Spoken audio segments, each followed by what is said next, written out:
Hi guys, how you doing?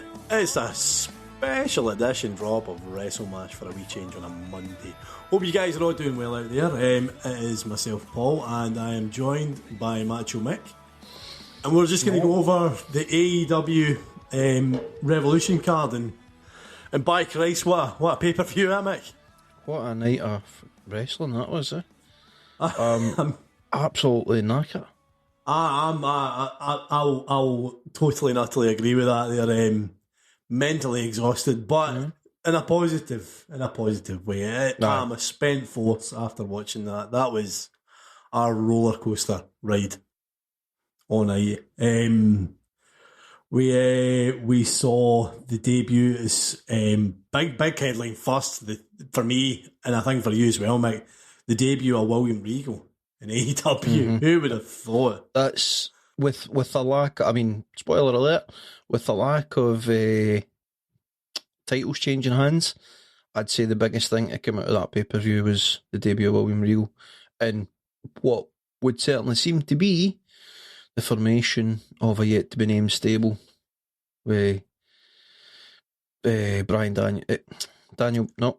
Right the first time. Damn it. Brian Danielson. It's the early hours of the morning. We're currently recording at 5 a.m. Aye. So Danielson, Moxley, and Regal seems to be the glue holding them together. Very, very intrigued to see what they do with this moving forward.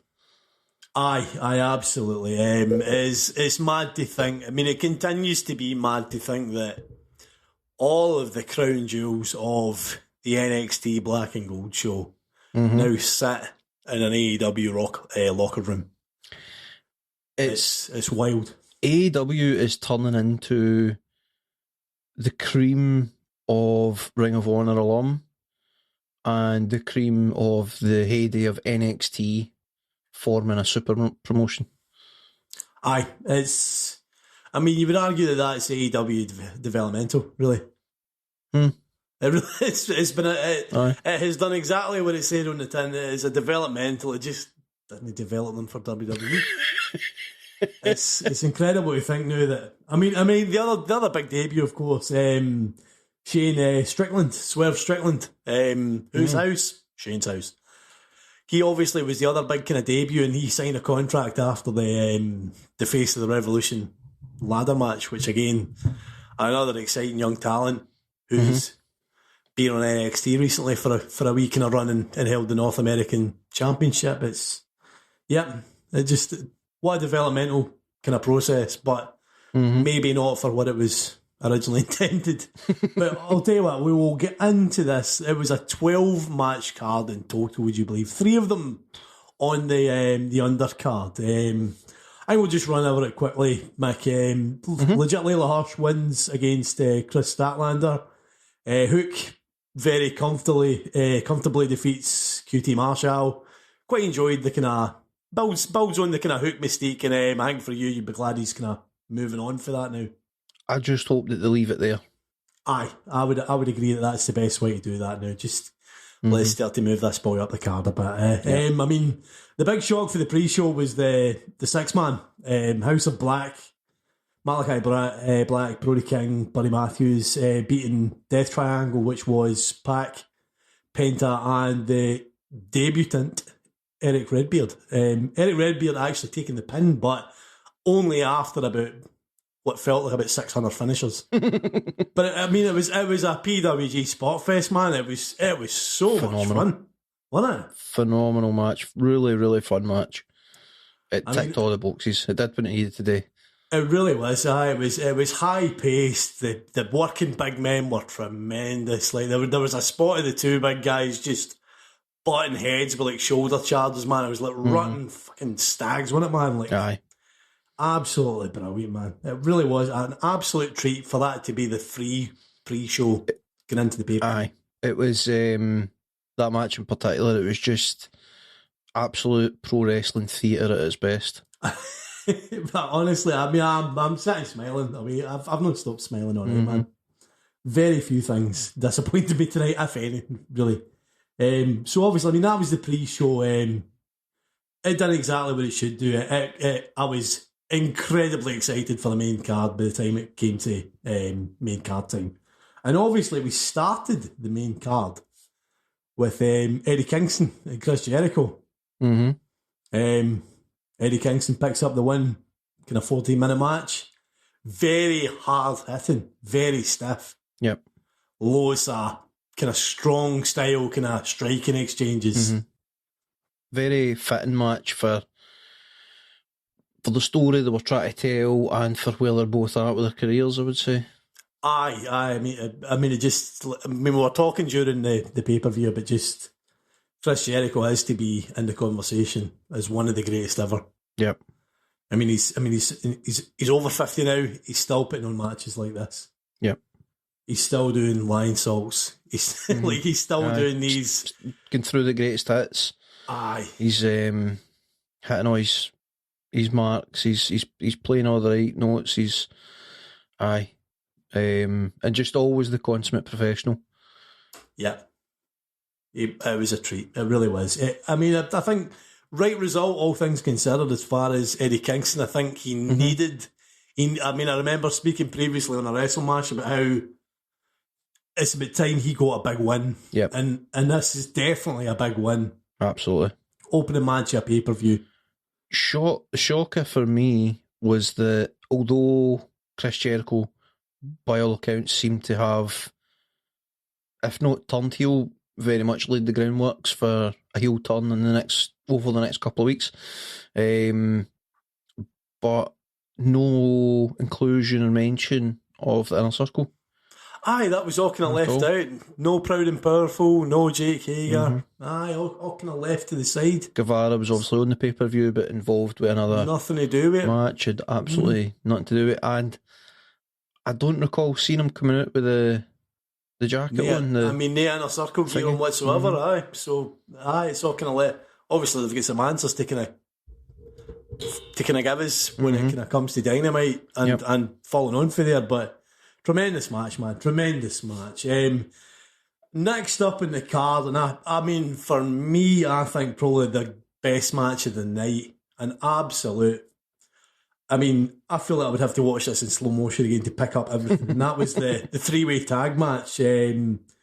Jurassic Express, surprisingly to me, retaining against Red Dragon and the Young Bucks. I mean, I don't know what to say.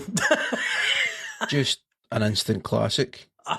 An absolute masterclass in sort of multi-tag matches. So obviously it's a kind of three-way tag. It's two active wrestlers in the ring at any one time. Anybody can tag in and out, basically. And it was just beautifully put together. They told a sort of classic sort of wrestling story where the babyface looks great to start with, but then the heel takes over, beats them down, and then the babyface has to fight back and find their way to win. But we went over a multitude of theories on how the match was going to go and what would happen next. And we weren't wrong. We weren't right with a single one because we did not expect Jurassic Express to retain.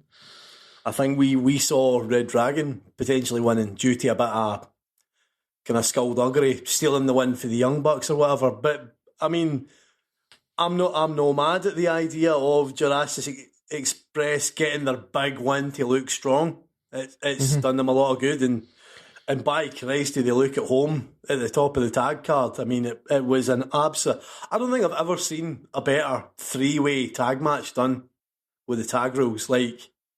With tag rules being respected. No like that. I mean, you've seen like the classics in WWE with Edge and Christian, the Hardys and Dudleys, but that was with the kind of hardcore sort of tornado rules where everybody is involved all the time. I mean, for them to be doing all these spots, and I say loosely respecting the tag rules because it's a Bucks match, so it's going to get a bit mad. But what a match, man! What a match! There's nothing else I can really add to it. Just if you've not seen it, watch it. Drink it in, bravo, breathe it in, drink it in. Next up, ladder match. Wardlow, Keith Lee, Orange Cassidy, Powerhouse Hobbs, a low mute. Ricky Starks and ladder match. Veteran and, dare I say, legend, Christian Cage. Wardlow picks up the win. I think, I don't know, I think I'm kind of left feeling, that I'm looking back, a wee bit disappointed with that match. It had some really good spots in it. It was relatively well structured in terms of telling the story it needed to tell and giving a reason for the big men in Keith Lee and Powerhouse Hobbs been sort of taken out of the equation. Wardlow picking up the win, I feel, is probably the right move, looking at the grand scheme of things. Very much looks like he's going to be the next TNT champ. Obviously his sort of storyline with MJF moving along nicely. We'll obviously come back to that. So I think it did what it needed to do, but possibly they could have done more with it. I mean, I think the upside of it is, even though Keith Lee and Powerhouse are taken out, is that's potentially a match going ahead. Like, if you're wanting to make a brilliant TV match with two big guys, there you are, Keith Lee, Powerhouse Hobbs. Mm-hmm. I mean, everybody loves the big guys going at it, man, and that is a horse fight and a half. Yep. It was full of kind of hilarious sort of spots, like where they lifted the ladder between the two of them, Powerhouse and Keith Lee, and Orange Cassidy's on top of it, and he sees this as the opportunity to climb, stand up and try to jump for the big Sonic ring, as it is. Mm-hmm. or the cereal piece. I mean, it's the brass ring. But another good match, and probably how do you follow that tag match? Like, anything against that tag match is going to look lesser in comparison. I think had that ladder match gone first before the tag match, potentially it comes off a bit better. But I think coming off the back of the tag match, like, you're just sort of eyes wide open, just sat back, just in awe of what you've just seen. And then ladder match, you're expecting high speed, high risk, tons of spots, and it ticked the boxes to a degree. But I think because of the overwhelming mass that was involved in that, there was a lack of that sort of hardcore high flyer. You had Christian doing his bit, but obviously he's no bumping like crazy anymore. No. And you had Orange Cassidy in there. He hit all his sort of kind of one-liners, you know what I mean? He hit all his comedy specials. He was great. He was great in that match, he really was. And I mean, a couple of spots that he did do, like getting launched out the ring by Uncle Phil. Of course, Keith Lee. Uncle Phil, the sort of tabletop where that you spoke about, where they hit the two big boys held up the ladder, and Orange does the sort of kind of backwards kip up thing. There's a name for it. Oh, skin the cat. He did the skin the cat, pulled himself onto the ladder and stood up. So I mean, it just missing that wee special secret sauce. I kind of a 4 out of 5, but no close to a 5 out of 5. But very good, but no. Aye. Perfect. Certainly, I think would be a good way to describe it. Next up, Jade Cargill, Ty Conti, Jade retaining. This was for the TBS Championship. I mean, it was okay. I would definitely say it would be what would be classed as a piss break match, unfortunately, for the two lassies. I think they had all the right intentions. There were certain spots in the match were pretty cool, but again, it's a match that maybe would look better on TV, but due to the fact of what it's following, it literally has no chance of competing. Just a wee 6-minute match, this as well, of course. It was in and out fairly quick. Literally 6 minutes 50. It was a wee bit rougher on the edges, as Cargill matches often seem to be. It had its moments. I think there's potential there. I think the two of them have got a certain amount of chemistry. I think there's potential there for an ongoing feud. Aye, I would agree with that. I wouldn't be mad at seeing that match happen again on Rampage or Dynamite in the future. I think there's some meat there that they can dig into in terms of Ty and Anna Jay and then Jade. If you can bring somebody else into the equation, you've got numerous tag matches and singles matches that could happen. So there's stuff to work with there. There's a lot more personality coming through in Jade now, which I quite like. Aye. Yep. I mean, like Dynamite prior to this was her. Don't give me none of that karate shit, and then she's kissing Ty to wind her up at the start of the match, and that's you're getting more of a kind of a character now that seems more natural. Yep. Where there's more, and by the way, see, because it's more natural, it's immediately much more entertaining. Yeah, 100%. Which means even though yes, rough around the edges, obviously she is a very inexperienced pro wrestler. You forgive it more because the character's more, like, you're more interested, I think is the best way to describe it. More than anything else, man. More than anything else. Yep. But we'll move on for that, really, because, I mean, it was a match. It wasn't bad. It wasn't good. It was a match, I think is the best way to kind of describe it. I think that the real takeaway for it is that Cargill retains. Aye. And it's just that question of who's going to take the belt and when. Because Cargill could have a long reign, but it's going to get boring if it keeps going the way it is now. So there has to be something to... They either need to give her much more personality, which, I mean, they seem to be starting to do. That maybe makes the reign better. But she's needing a dance partner that folk are going to remember, I think. Yep. But I digress. Match number 8 on the card, CM Punk versus MJF, dog collar match. This was tied for the longest match of the card, 25 minutes. CM Punk winning. The finish of the match was Wardlow coming down after being shouted at to come down by MJF to produce the diamond ring. He kind of sells that, oh shit, where did I put the fucking ring? And he's trying to check his pockets while this happens. Punk gets up from previously being down, hits him with the go to sleep. He then turns round and Wardlow is now, I knew where the fucking ring was. He sits it on the ring apron for Punk. Punk puts it on, punches him, game over. I know you've not totally been on board with the CM Punk MJF feud. You've admitted to yourself that you're in the minority there, in a very small minority, but I mean, everybody likes different things, mate, and there's nothing wrong with that. But I mean, would you still say satisfying end? For me, I would say satisfying end to the feud. Aye. It sort of feels to me, looking at the whole thing, like the first match between Punk and MJF was like the car stalled on the journey. It stalled, there was some engine problems, it was a bit rough, but we got where we needed to go.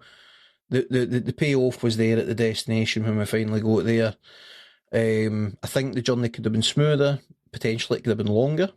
Potentially, I think, I think you booked that different. I think if Punk wins the first time round, there was potential to take this a bit longer, to drag the Wardlow storyline out longer, but when you see how over he is, it's probably a good decision to get him away from MJF now. Aye. The destination has been reached in that. Now you have a young fucking lion man, like, ready to go to the top of the card, and his first high-profile feud is with probably the top heel in the company, and I assume that's where we're going to go on Wednesday at Dynamite, will be MJF saying, no, I think you'll find I'll have that title shot, War Dog buddy. Aye. And it'll be firing him, etc., etc. So I would say watch this space for a Wardlow is all elite thing to pop up in about 2 weeks' time. Yes, which, by the way, has never appeared. I mean, we're in 2022 He is an employee of MJF. He is not an employee of AEW. They have kept to the Fabe in that, man. Kayfabe ain't dead, my man. For me, biggest question mark coming off the back of that is what exactly happens with Punk? Punk's calling for the belt at the end of that match. He's saying he's calling his shot. He's want to step up. I mean, how do you tell that story? You know what I mean? It would make a certain amount of sense for Punk to be the man to take the belt off a Hangman, because at this moment in time, there's nobody else that's really primed for it. Punk being who he is, it's not too hard to tell to sort of spin a story that gets him there, but without one of them going heel, it's a bit... Does the Hangman's anxieties as an anxious millennial cowboy turn him against everything he's built? I noticed in the melee at the end of the Hangman match, there was a shove from Hangman and Alex Reynolds. Mm-hmm.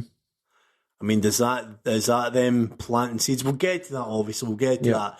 But it leaves questions in where they go, certainly. It does leave a lot of questions of how do you book CM Punk versus Hangman Page, potentially. Because that is two over as fuck guys. Also, very, very over guys. Can Punk really be calling for a title shot coming off the back of 2 losses in one night, as MJF likes to keep reminding?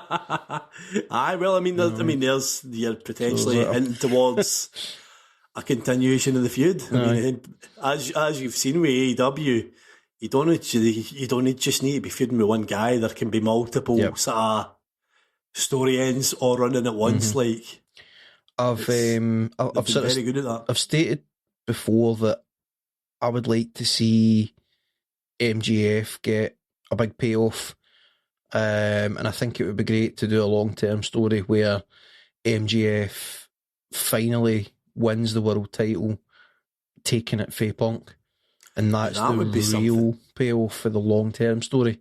Short-term, Wardlow; long-term, MJF becomes champ. Imagine if he beats Punk in Chicago in September for a belt. Toxic heat, it would be nuclear. So match 9, Mick. Yep.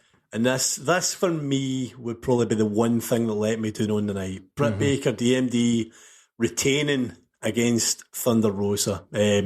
17 minutes, it felt long for me. Too long, I'd say. It felt long.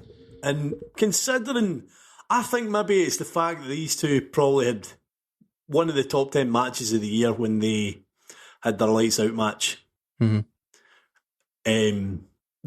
didn't quite live up to my expectations of it for me. It really did. It looked like two really good wrestlers that, for whatever reason, just had no chemistry.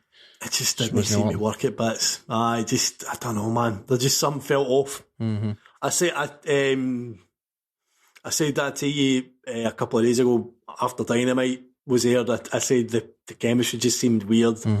And Rosa pinning Britt is a weird thing. It kind of tells you what's coming. Lead into the pay-per-view, Aye. You can't ever get pinned twice, like, that just kills her. But this is the thing that I'd mentioned off here, something that I'd found out. So, obviously the finish of the match was the kind of Bullet Club sort of distraction from corner men sort of thing, like Thunder Rosa was effectively fighting Britt and Jamie Hayter and Rebel all at once, like, and then she gets caught off guard coming back in the ring, and that's where Britt kind of steals the win. But so next week it will be Layla Hirsch versus Thunder Rosa for a number 1 contenders match. The winner of that will face Britt at St. Patrick's Day Slam in San Antonio, Texas. San Antonio, Texas is where Thunder Rosa lives. And it's also the event where she beat Britt Baker. St. Patrick's Day Slam. Right. If I had my wee tinfoil hat on as a love sticking on for the old conspiracy, I would assume that the title change is coming on TV as opposed to the pay-per-view. I would say that I'm 100% with you. When I saw that announcement, I didn't know that it was San Antonio that Rosa was living in, but I had previously read or heard, don't know, but it was in my head anyway, that she was a Texas native. Obviously, she's Mexican heritage, or I don't know what her backstory is, but certainly living in Texas was my understanding. So when I saw that that's what was going down, my assumption was that that's where she's beating her. So she beats Layla Hirsch, she becomes number one contender again, takes on DMD in Texas and wins the belt. However, my question is, why the hell have them face off in the pay-per-view? Come up with some other story. You know, I mean, they had the tag match with Rosa and Mercedes, and then you had Britt and Hater. Is that right? Aye. That was what, Dynamite? That was the Dynamite on Wednesday. Aye. So why not just extend the story a wee bit and have that match be the pay-per-view match? I mean, there's nothing wrong with. I mean, obviously, I think it's because it's the world title on the female side. They've got to have it defended at a pay-per-view. But, I mean, we've seen tonight, we'll go on later to Sammy Guevara being in a multi-man match tonight, and by fuck did it almost steal the show. Like, just because it's a champ, sometimes they don't need to be in a championship match. Like, there's nothing, you can book it a different way. For me, it's the one kind of me kind of cross against all the ticks, certainly for me tonight.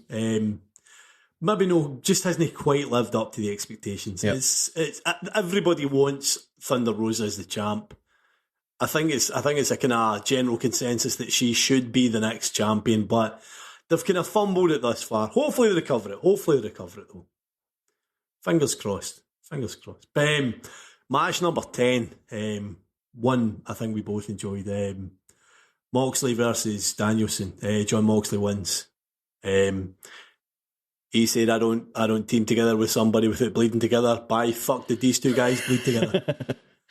By serious fuck did John Moxley bleed everywhere. I think Moxley may have made a slight boo-boo when that wee magic thing happens, when they put their head down at the ring apron. And they magically bleed. He shed quite a lot of blood. He bled. There was some serious colour up. But I mean, it never fazed him. You know, Mox he's notorious for being a crazy hard man. So crazy Oscar Kokoschka looking motherfucker. It was a good match. It was a really well paced match, I thought, that one. Yeah. And I mean, obviously the post match, mate. Aye, well, that was the thing. So off the Regal. Back of the match, it's a slightly questionable roll up for Mox to get the win. Obviously, Danielson's going for the submission. Mox rolls him, gets questionable pinfall. Kind of looked like Danielson's shoulder. I mean, immediately I said his shoulder's no down. So, aye. I was calling for, it's a false finish. They're going to restart the match. Aye. Danielson's getting in the face of the ref. There's a bit of a back and forth. And then Mox kind of gets in his face, and then they start scrapping again. So then it's went for a bit of, don't know about that, to suddenly it's, oh, right, here we go again, and they're scrapping. And then out of nowhere, the Count himself, the one and only William Regal, strolls out. And he came out like the Gypsy Da coming out to split up the fight and sort things out. That's what it was like, man. Straight in between them, split them up, get in the face of Moxley, slap the jaw off him. Danielson's standing at the other side of the ring in fits of laughter. He thinks it's hilarious that, my dad's come in and battered you. Who's hard now? And Regal turns around and strolls over and slaps the jaw off of Danielson. And then forces the two of them to shake hands. Absolutely. It was it was a pure da moment, wasn't it? So of course, Regal, one of the main trainers of Danielson. Yes. I don't know exactly what his history is with Mox, but I'd assume he's spent time with him. Certainly when Mox came through in WWE. He's the NXT guru, is Regal, so 100% he would have had a lot to do with Moxley joining. And Danielson back in the day. I mean, he's been the talent scout for a long time for WWE. everybody in NXT is there because of William Regal. Mm-hmm. Like, I mean, even Danielson, that was the kind of game show NXT before it was a third brand that Danielson came in on. And as far as I'm led to believe, that was Regal kind of coming through with the kind of talent scouting. Right. He was a kind of a well-known face at all the kind of big super indies around America, certainly. Right. But watch this space for a team up with AP. I think the three of them heading up a faction, training up young guys, stabler, just stiff working, Japanese style, hard style, shoot fighters. That's going to be good. Just imagine like bring in Garcia, bring in what's your man? Moriarty. Moriarty, aye, guys like that. Wheeler Yuta, man. Aye, even aye. Just bring them on. All three of them. Jeez, it's going to be good. Outstanding, outstanding. I wonder, I'm now just thinking this through, I wonder if Regal will have signed a backstage deal. Will he be a VP? Will he be the new talent scout or the new talent relations man or something? I think it would be remiss of Tony Khan not to use him and use his knowledge. So I would wager that he is 100% part of the team internally. Because, I mean, the list of people that would vouch for the talents of William Regal would be a list as long as the street, man.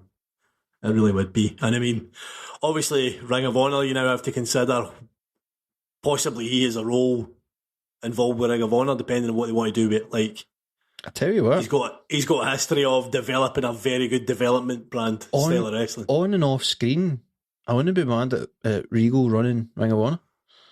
Absolutely, man. Why not? He's got the knowledge, he's got the experience of doing it. Yep. Like, I mean, let's be honest, NXT 2.0 is not as good as NXT, which he was heavily involved in. Yep. I mean, it's sky's the limit, man. Watch this space. Yep. But match preceding the main event, I'm not going to lie, I wasn't really that bothered about it. I knew, and by the way, I should know better when Sting's involved with fucking pay-per-view match. I should know better by now. To assume that it's going to be a throwaway match when Sting's involved.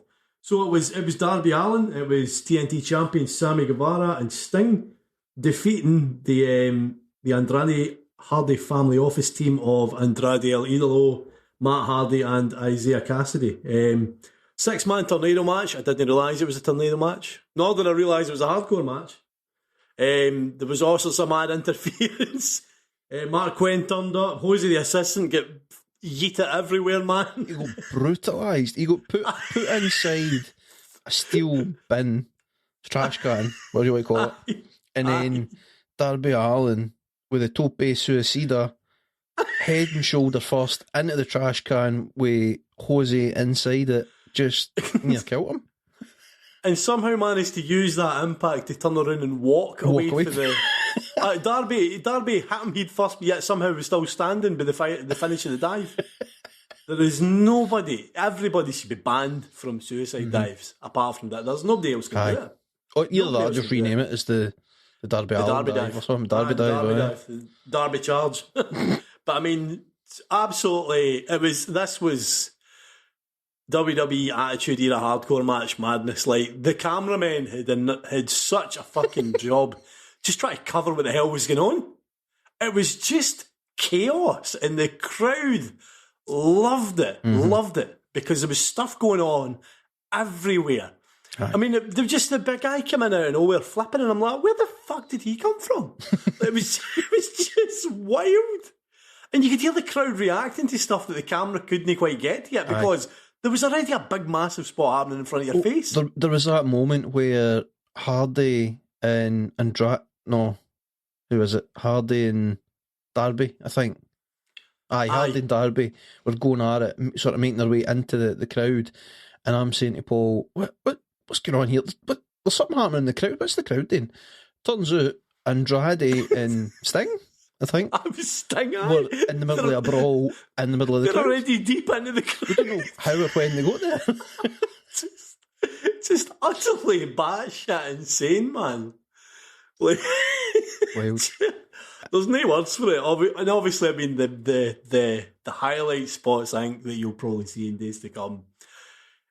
Sammy and Isaiah Cassidy climbing to the top of the stage up at the entrance ramp and hitting a Spanish fly through two tables. Well, a table. They missed one of the tables.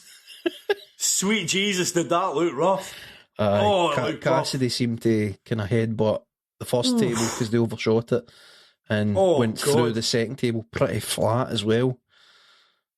So that didn't look fun at all. And of course, Sammy's coming down on his stomach, which could not have been fun. Oh, it must have sucked. It must have sucked, man. I mean, just insane. And then obviously you get the young upstart, the boy with all the potential. He'll go far if he keeps it up. Sting, at the young age of 62, diving off of the fucking stand in front of fans through two tables in which Andrade was on. And absolutely, I mean, the tables just exploded. Three of the four of the tables were just... Sting must have been about 20 foot in the air, standing on the railing up in a balcony. Wild. Jeff Hardy would have been nervous about coming off of there and going through four tables. And Sting, the OAP, he's like... Bus pass level age. Hod my tub of face paint. I'm going for this.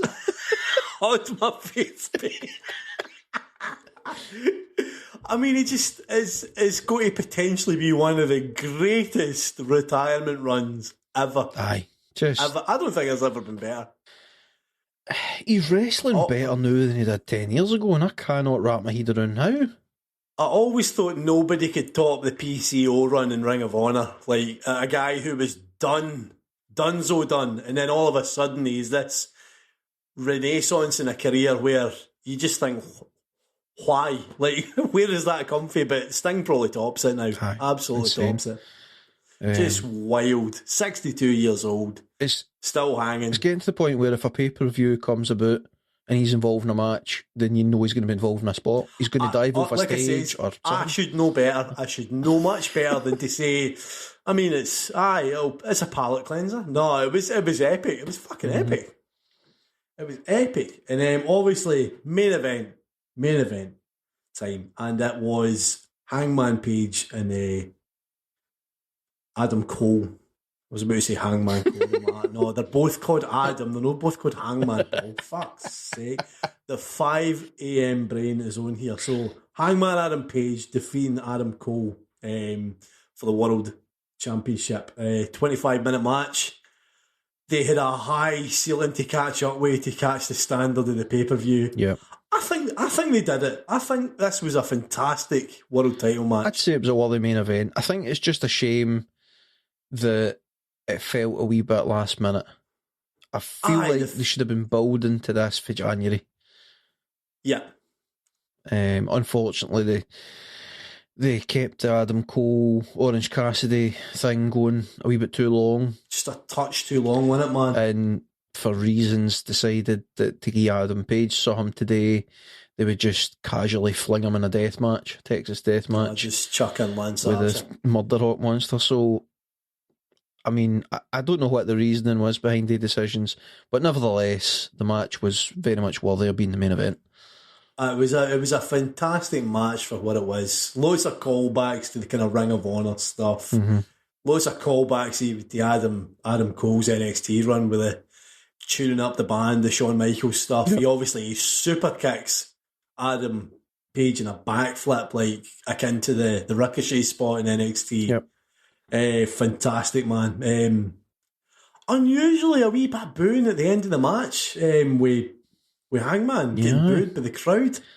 Very odd, very off kind of counter for the pay-per-view anti-Hangman. Apparently he took the mic once the pay-per-view finished and kind of said, "I'm sorry I had to go to a dark place to win the match. I hope you guys can forgive me and thanks for coming." So he kind of took the mic and kind of saw off the crowd in a kind of positive kind of face way. But he apologised for the kind of what I suppose you would class as Healy's tactics with tying up Cole in the ring. I wonder if obviously, so as a callback to Dynamite, I mean, it was a Dynamite where the heels duct tape Adam Page to the ropes. So Page took his belt off and tied up the wrist of Adam Cole on the ropes, and then started kicking, etc. in the head. So it only lasted maybe 30 seconds. The boos were increasing quickly. Aye, they really kind of. And then Adam Cole untied himself, and I'm wondering now, looking back at it, did they bail in that? Was that supposed to go on for a few minutes? I wonder if that was meant to go longer, and they've adjusted and thought, whoa, nope. Like that's not where we want to lead them. Yep. You've got that issue though with Adam Cole. He is a very likeable heel. He's a very cool heel. Aye. And this can sometimes happen with his matches where the crowd will not behave. They will not fucking behave.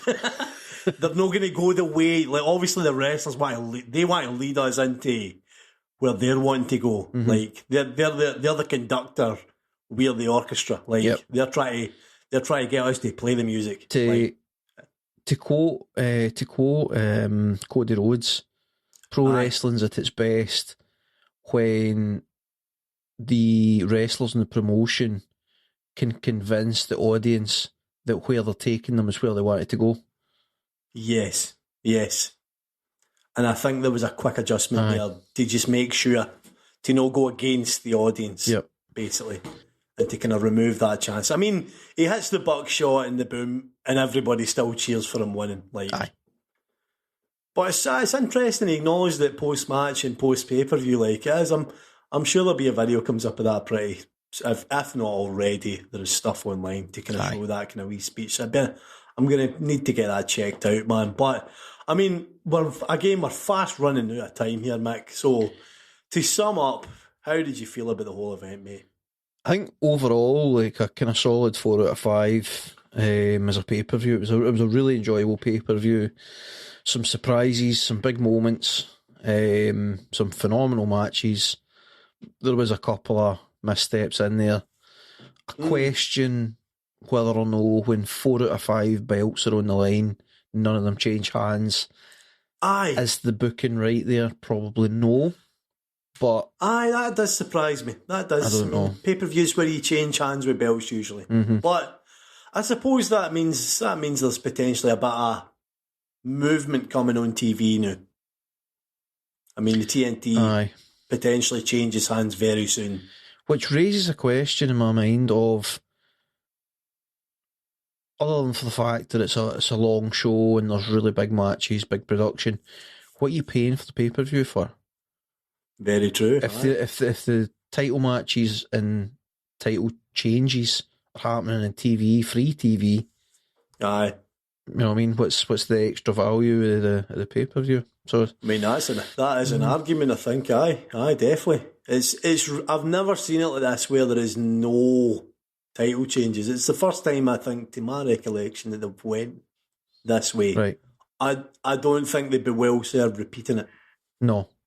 I think it's a one-off. Fair enough. I can trust it on a one-off, but I don't think I'd want to see this again come Double or Nothing or even an All Out where there are no title changes. I think that would be counterintuitive. I think you need to give everybody their chance on top. A successful company is multiple people who can work at the top of the card. Yeah. As we've seen with WWE, if it's always the same folk, it's stagnant and the interest is falling out of it. Like, and over the kind of last few years, especially with WWE, that interest is definitely falling out of it. Yep. Like, so, as a one-off, I'll accept it. I would agree with you, mate. 4 out of 5, definitely. A very, very enjoyable show. Not perfect, but definitely very enjoyable. Aye. Very watchable. Definitely very enjoyable. I mean, it was a long night. What, 5 hours all in, if you include the buy-in? Pretty much, aye. I mean, it's pretty much a shift. It's a podcast recording shift to us, man. So it's a long night of wrestling, but there wasn't a point where I was like, I wish this was finished. You know what I mean? Like, I was into it. There was moments where I was like, this match isn't as good, but I was still watched. I wasn't able to turn it off at any point. I mean, it was really good. It was definitely fast. What would you say, just before we sign off, what would you say is your 3 biggest takeaways? Number 1 for me, William Regal. I want to see where he goes on screen, off screen in AEW. That is as big a signing as any of these big wrestlers. Mm-hmm. It shows the value in the project that's being built by Tony Khan. They have somebody as prominent as that. Yep. In front of the camera, behind the camera. That number 1, the Wardlow face turn. Mm-hmm. I've been a big fan of that, and I'm glad it's came to its head. And the tag match was just for, if you're wanting match quality tag match, the three-way tag match was just incredible. Yeah. If anybody can get their hands on that to watch it, if you buy the pay-per-view, if you nefariously find it elsewhere or on YouTube, what a treat you are in for. My fucking Christ, did those 3 teams work seamlessly with one another to create some show. Yeah. Absolutely class. It really was. It really was. Well, we leave it there, man. It is now 6 a.m. our time. We have been up for a ridiculous amount of time. Is it no time for bed for us, Mick? I think so. Bed is calling. Aye. Well, thank you very much if you've tuned in to kind of find out about AEW Revolution. It was a belter. I would advise you to go and watch it yourself, really, if you want to kind of take in the full experience. Final thoughts, Mick? Any wee final thoughts? I'm really happy that even when it's maybe not their best night, they're still putting out a fantastic product, a really, really enjoyable pay-per-view. I don't regret paying for it in any way. I don't regret staying up to watch it. Great night of wrestling. Even though I'm picking wee things like, the title changes, wasn't agreeing with a couple of the decisions in the booking of a couple of matches, but still, overall, comfortably a 4 out of 5. Really, really good night of wrestling. I mean, that's a testament to the kind of the high quality of it, certainly. Aye. Absolutely agree, mate. Absolutely agree, mate. Well, we'll get out of here now. Obviously, if you want to check us out on social media, Facebook, Twitter, Instagram, TikTok, all that kind of patter. Normal episode kind of structure will resume for the rest of the week. WrestleMash will be a tad shorter, obviously, after this is dropped. So tune in for that. Tomorrow, Combat Spuds. Thursday, potentially Mix and Mash. We'll kind of see what happens behind the curtains. We're not really sure, but we'll keep you right with. Don't you worry, guys, alright? For now, though, I am Paul, that is Mick over there in sunny Auchinleck, and we are out of here. Thank you for tuning in, guys. Sayonara, auf Wiedersehen, bye driver. Bye-bye the new. Cheers. Good night and God bless.